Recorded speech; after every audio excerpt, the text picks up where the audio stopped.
Matthew 24:45 to 51. Who then is a faithful and wise servant, whom his Lord hath made ruler over his household, to give them meat in due season?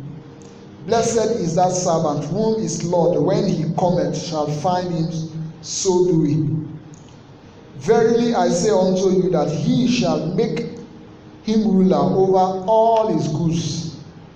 And if that evil servant shall say in his heart, my Lord delayeth his coming, and shall begin to smite his fellow servants, and to eat and drink with the drunken, the Lord of that servant shall come in a day when he looketh not for him, and in an hour that he is not aware of, and shall cut him asunder, and appoint him his portion with the hypocrites. There shall be weeping and gnashing of teeth. Luke 19:11-19. And as they heard these sayings, he added and spake a parable, because he was near to Jerusalem, and because they thought that the kingdom of God should immediately appear. He said, therefore, a certain nobleman went into a far country to receive for himself a kingdom, and to return. And he called his 10 servants, and delivered them 10 pounds, and said unto them, occupy till I come. But his citizens hated him, and sent a message after him, saying, we will not have this man to reign over us. And it came to pass that when he was returned, having received the kingdom, then he commanded these servants to be called unto him, to whom he had given the money, that he might know how much every man had gained by trading. Then came the first, saying, Lord, thy pound hath gained 10 pounds. And he said unto him, well, thou good servant, because thou art been faithful in a very little, have thou authority over 10 cities. And the second came, saying, Lord, thy pound hath gained 5 pounds. And he said likewise to him, be thou also over 5 cities. May the Lord bless the reading of his word in Jesus' name. By the grace of God, we want to talk or discuss on the topic of occupy till I come. Occupy till I come. Occupy till I come. Luke 19:13. Occupy till I come. What do we mean by to occupy? No, we are going to break it. We'll define the topic, then we'll look at it. I have 5 different translations for Luke 9:13. I will look at the 5 different translations of how they put this verse. I will see if at all God is really speaking to us to do something as servants in his vineyard. Occupy. What do we mean, or how do we understand the word occupy?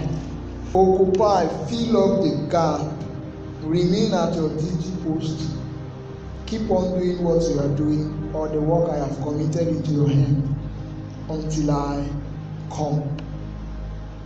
Now, let's look at the various translations for this verse, Luke 19:13, King James.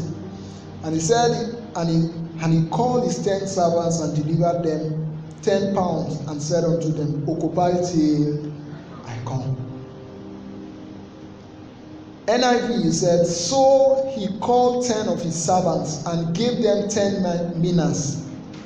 Put this money to work, he said, until I come back. Put this money to work. Maybe King James is not as clear as occupy till I come. How do I occupy it? But NIV is saying, put this money to work. How do we put money to work? To invest, to do business.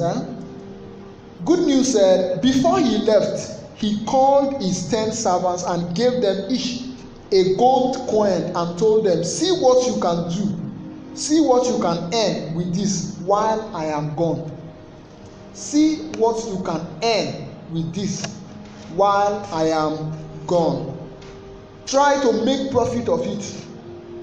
NLT said, before he left, he called together 10 servants and gave them 10 pounds of silver to invest for him while he was gone. To invest for him.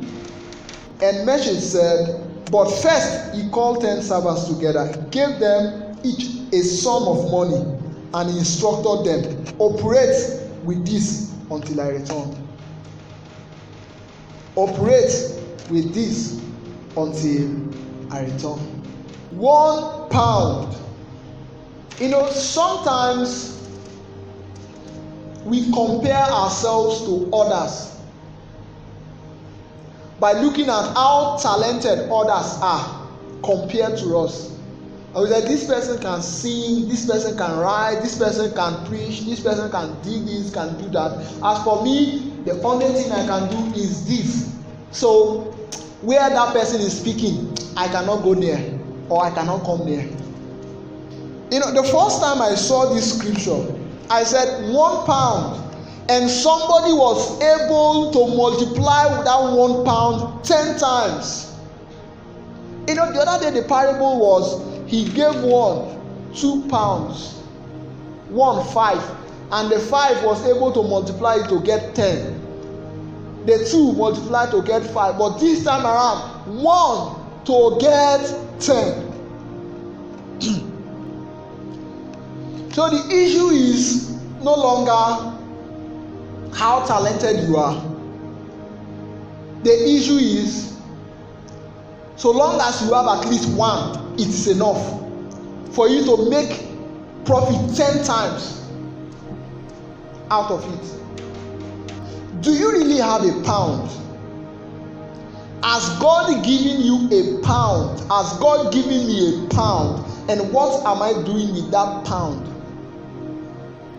We are here, just like God has called us to himself, and he said, he is now telling us, I want to go to a far country to obtain a kingdom for myself. But here is 1 pound.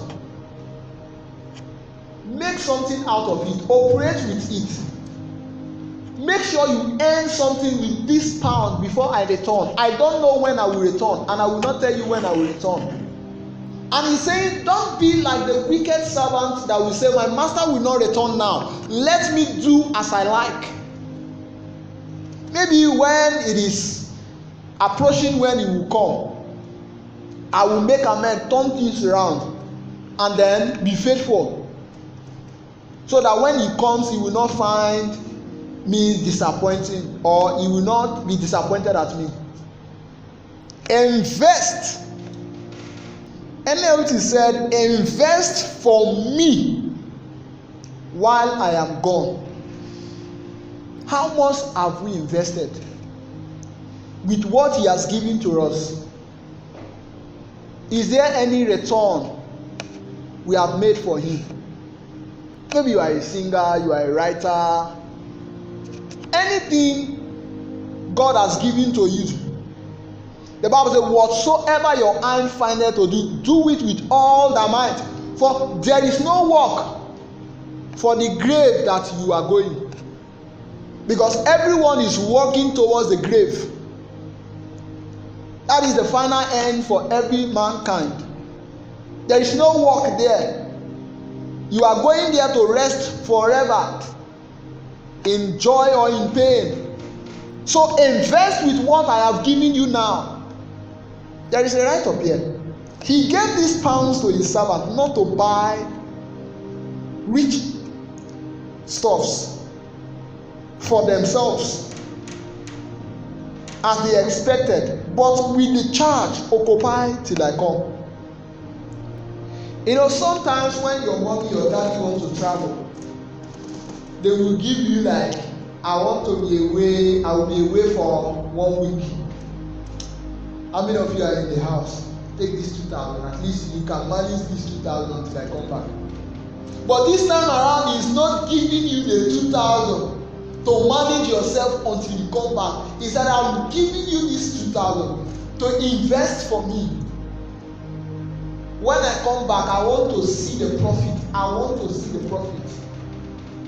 That means that whatever you are doing now, have it at the back of your mind that you should make gain out of that thing. So that anytime the master will come, you say, for this thing that I do, this is the gain for you. Whether you are a student, anything you are doing at all, so long as you are doing something, God should have gain inside of it. It will not necessarily mean a monetary gain. At least, you should use it to affect lives, to multiply His kingdom. That is the gain. The charge, occupy till I come. That is the charge He gave to them. Or as it might much better be translated, trade till I come. Be busy for me until I come. So the word properly signifies that you are sent forth to preach the gospel, to be up and doing in the church for Christ in the world, to bring the nations to the obedience of the faith and to build them up in it. Let me show us something. Yesterday we were looking at a scripture, Matthew 5, and the scripture was telling us some marvelous things. 13 to 16. Let me tell you, I'm reading from King James. Let me tell you why you are here. Sorry, message. Let me tell you why you are here. You are here to be salt seasoning that brings, you are here to be salt seasoning that brings out the God flavor of this earth. If you lose your saltiness, how will people taste godliness? Occupy till I come. He has given us pounds to invest for Him. Now we have taken that pound to the market to make trade out of it. Now we are in the market. If we don't operate differently, but rather we operate the same way with those corrupt people that are already selling their evil stuffs in the market, how do we advertise godliness? How do we make the world to taste godliness, true godliness? You have lost your usefulness and will end up in the garbage.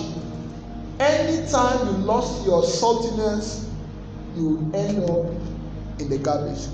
Anytime you misuse the £1 given to you, the only place that you will find yourself is that place of sorrow where there is weeping and gnashing of teeth. 14 says, here is another way to put it. You are here to be light, bringing forth the God color in the world. God color. God color is light. God color is a shining glory. Not to be mixed up, not to be corrupted, not to be polluted. As you are here, keep investing. Bring forth the God color in you. God is not a secret to be kept. It is not one knowledge that you have found that you want to keep it so that people will come and learn from you. You will not explain everything to them, so you will always be the boss. No. God is not a secret to be kept. We are going public with this, as public as on a city hill. To occupy is to put the garment of righteousness, to go public for Christ, to shine as a light, to tell the world, this is my assignment for life, this is my duty post, this is the work God has given to me, to trade and to make profit for Him anywhere I find myself. If I make you light bearers, you don't think I am going to hide you under a bucket, do you? Hey, Nigeria sending you to come and study abroad. They don't have any plan, they just sent you out. No. They said, we want to increase our seafarers. We want to build our maritime sector. So let's what? Train our own officers. The same way God is saying, I did not just make you to be a light for nothing. I made you to be a light for a purpose, and that is to give light, to shine forth. I am putting you on a light stand. Now that I have put you there on a hilltop, on a light stand. Shine. Shine. Keep open house. Be generous with your lives by opening up to others. You will promote or you will prompt people to open up with God, this generous Father in heaven. That is what it means to be occupied. For Christ, Paul said, I have been bought with a price. So, my life is no longer my own. I have to glorify God with my body. Everything about me should be focusing God. God should be the centerpiece. My life should be focused, directed, positioned in God. I should live my life in a way that, first of all, God should profit before me. And to go out, he said, wait until the Holy Ghost come upon you.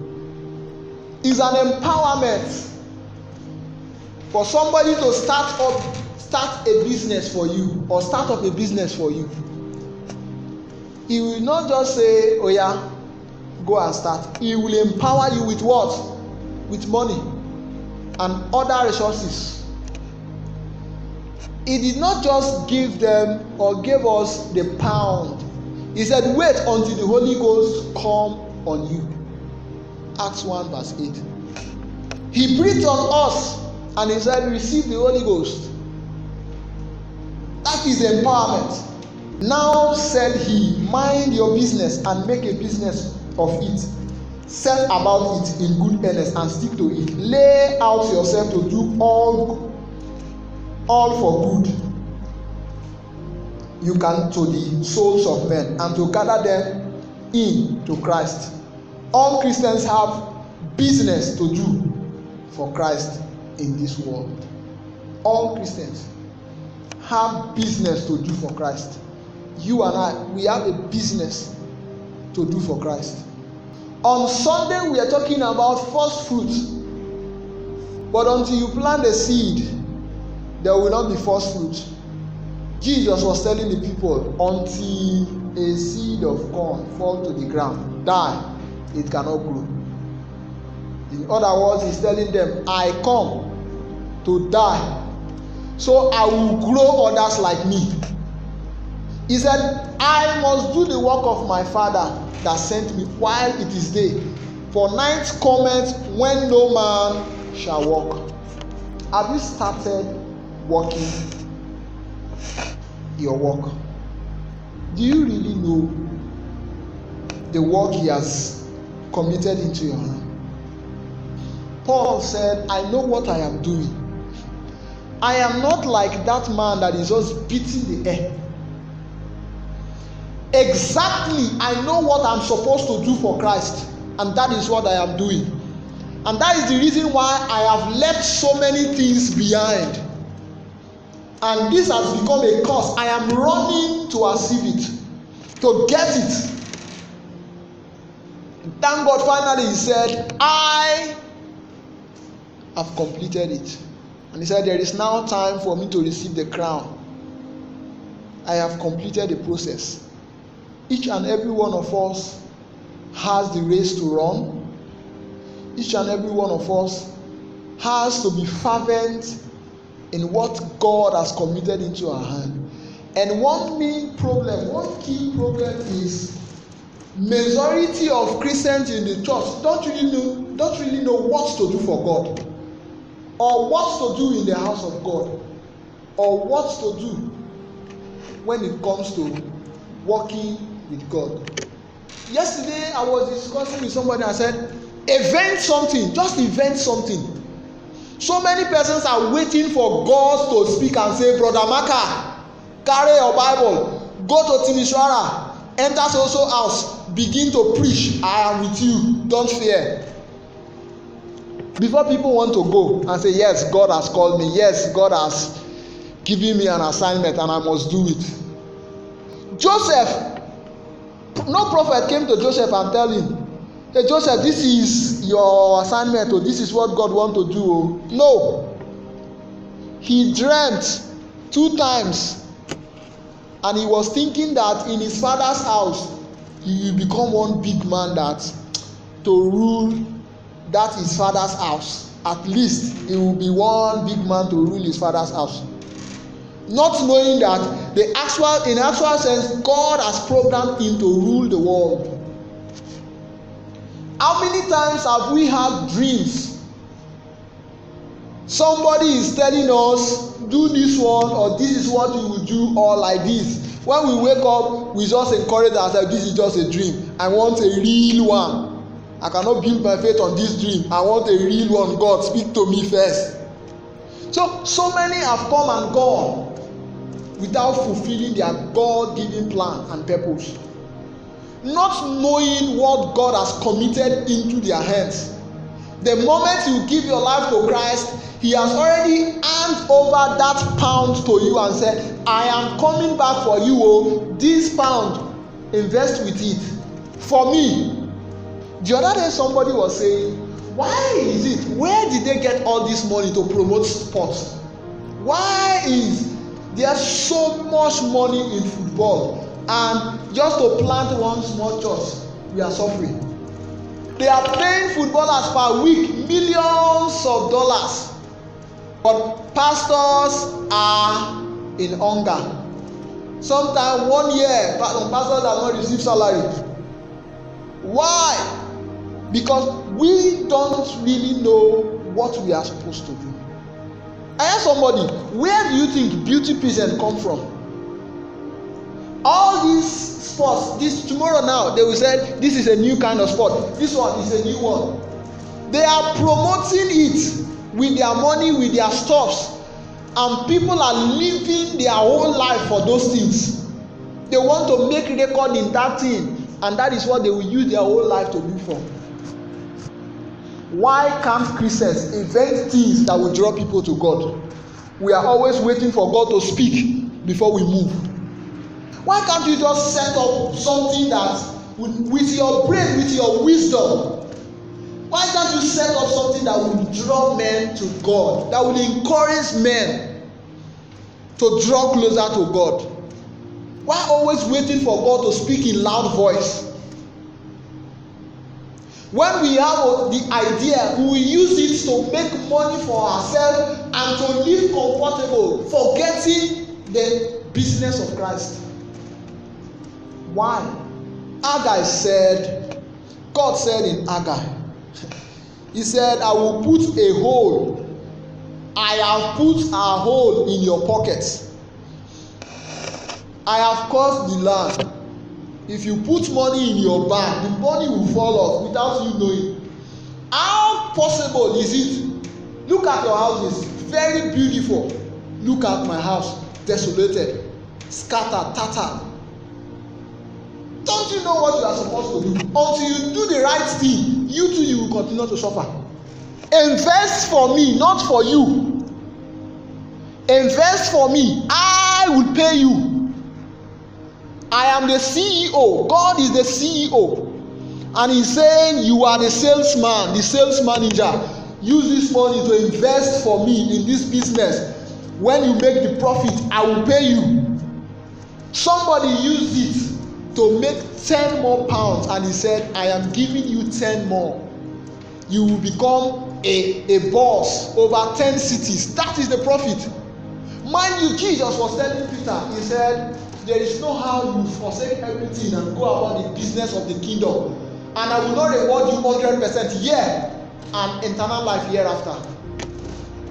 Occupy till I come. Go about my business. the business of the kingdom of God. Go about the multiplication of souls. Thank God, every day new churches are being planted. But the rate at which sin, crimes are growing, they are growing 10 times more than the way church is growing. And I was listening to a message the other day, and the man of God was saying, all of you in this church are corrupt. The pastor. He said, if you are not corrupt, Nigeria will not be fighting against corruption for all these years, and corruption is still conquering Nigeria. If all of you here will say no to corruption today and will stand your ground, just give Nigeria 1 month, corruption will die off. But because everybody in the church are so corrupt in one way or the other, we cannot conquer corruption. And if you look at it, it's logically true. If we don't know how to occupy ourselves for the assignment God has given to us, we'll just play along without making any impact in our time. God will help us in Jesus' name. You have a business to do. I have a business to do. And the main essence is to make profit. You are not to use your pounds to fight me. 1 Corinthians 12 verse 7. The manifestation of the Spirit is given to every man to profit with all. This pound, the fact that you have used your own pound to multiply 10 or to make a gain of 10 more pounds does not give you ground to use your 10 pounds to oppress me, because mine, I can only use it to multiply 2. Know your work, mind your business, and be focused. Don't use your position to mock the other. Everybody does not have the same or equal capacity. People ask, what must I do to be saved? Those that are saved, what must I do to be profitable in the hand of God? It is not all that are saved that are profitable to God. Yes, you are saved. You are secure. Your place is secure in heaven. But is that the only reason why you are saved, or you were saved by God? Jesus came to multiply himself, so you are also to multiply yourself. Occupy till I come. Matthew 10. I will read from verse 5. Jesus sent his 12 harvest hands out with each charge. Harvest hands. You know, the way this message is putting the scripture is harvest hands. Jesus sent his 12 harvest hands out with each charge.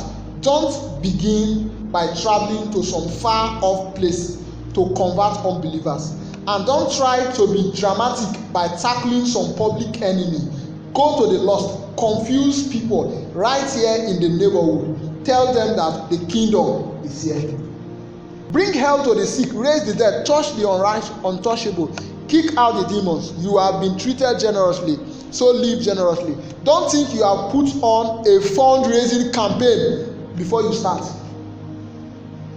Hey, don't think you have to put on a fundraising campaign before you start. The pound that I've given you is enough for you to start this assignment. The talent, my spirit that I've given to you, the wisdom I have given to you, the exposure that I've given to you is enough for you to start this work. Some of us, God has called us, but we are waiting to make some millions so that we just go and build one big, wonderful place before we start doing this work.